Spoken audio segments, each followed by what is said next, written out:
Alright, Assalamualaikum. Hi guys, welcome to my channel Ashira. So, dari tangan saya ni ada Musangki durian cookies. So, tahanlah harga tu satu kasih. Ya, ada gambar durian. So, kalau tengok kat luaran dia, dalam ni warna hijau cookies dia. So, dalam ni ada inti durian.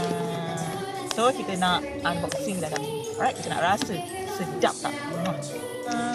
Okay, so ni cara buka dia. Ya, tak buka lagi guys, semata-mata demi. Alright, tarang. Okay. Wah, buka je dah bau durian ni. Wah, so bagus juga lah dia buat macam ni supaya dia punya dalam dia terjaga dan terjamin kesedapan dia, right? So,